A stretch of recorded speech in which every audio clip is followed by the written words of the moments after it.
Hello again to all my friends. Today's video is brought to you by Justin Bieber and his fantastic song, Power. No, but seriously, we're going to be looking at chapter 1.5 today, which is powers, also known as exponents.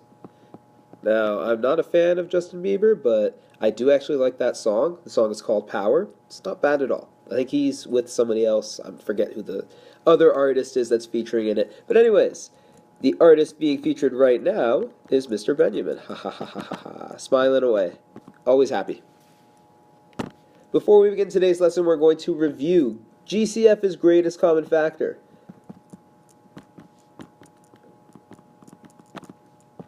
Now, the way that works is, if you have two numbers or multiple numbers, say for example, we'll take the number 8 and the number 12. We need to list out their factors. Remember, we made the factor rainbows to get our numbers in the previous lesson. So for 8, we can make 8 by multiplying 1 by 8, 2 by 4.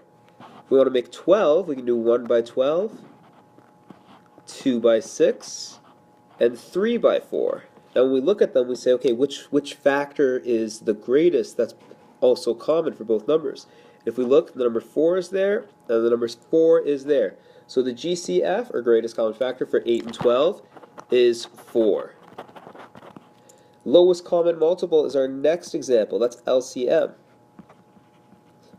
Lowest or least common multiple. Now this one's slightly different. We're not going to list out the factors. In fact, I'm going to get rid of, I'll just make it a bit smaller. We're not going to list out the factors. We're actually going to list out the multiples of a set of values. So for example, if we take number 6 and the number 8. So we need to do these multiples. I'm going to write 8 down here. Multiples for 6. Go 6, 12, 18, 24, 32, and so on. And the way I got that is 6 multiplied by 1 equals 6. 6 multiplied by 2 equals 12. You go on for 3, 4, 5, 6, 7, 8, as far as you need to. So 8 goes 8, 16, 24, 32. I just realized I made a mistake right here. That should be 30, not 32. I'm sorry about that. But anyways, now if we look at the two sets of numbers that we have, 6, 12, 18, 24, can we find any common? 8, 16, 24, 30. Yeah, we can do. We've got 24 here and 24 here. So our LCM, our least common multiple for 6 and 8, is 24. Learning goals for today's lesson. We are going to use powers to represent repeated multiplication.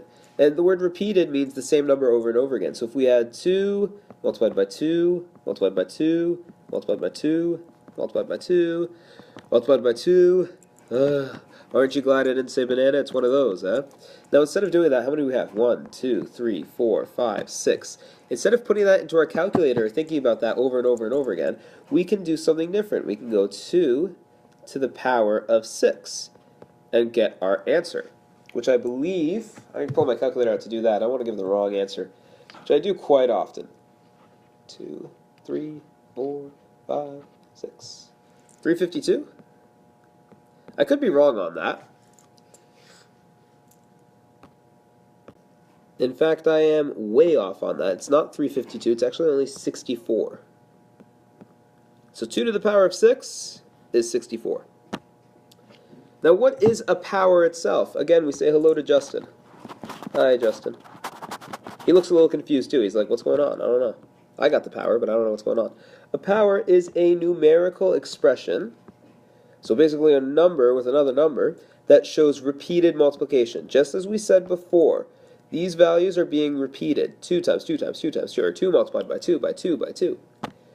So, another example I've written out here is 4 to the power of 3. Now 4 to the power of 3 would look like this.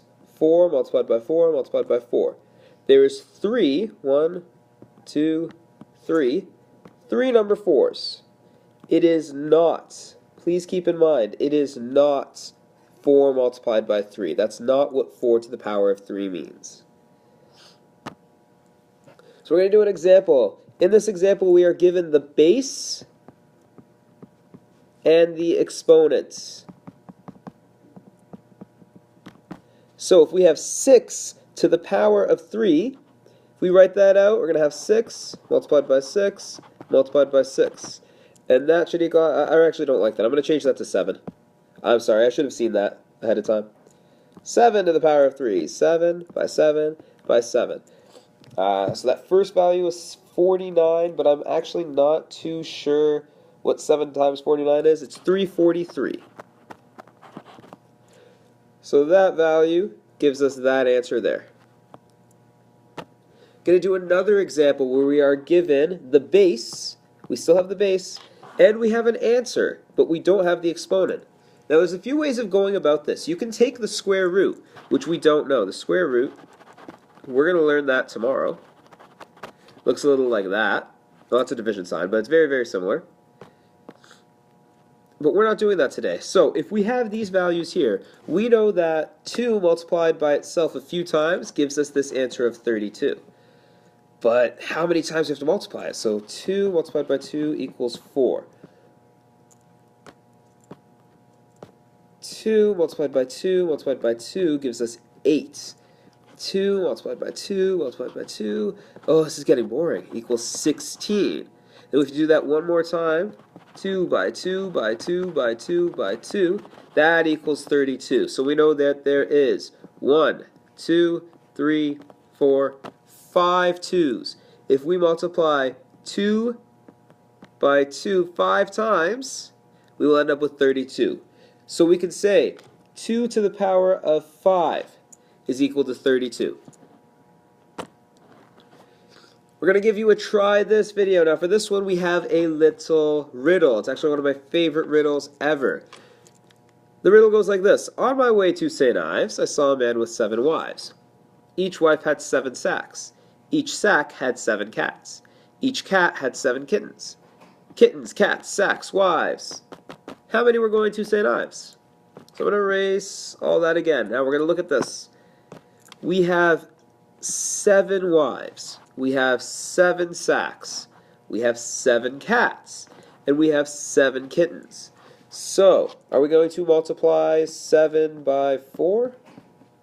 We're going to do 7 to the power of 4. Or do we even need to do that at all? It's one big question. It's a riddle, right? But please have your answers ready for me tomorrow if you are my students in my class. As always, we will say thank you. And we hope to see you again.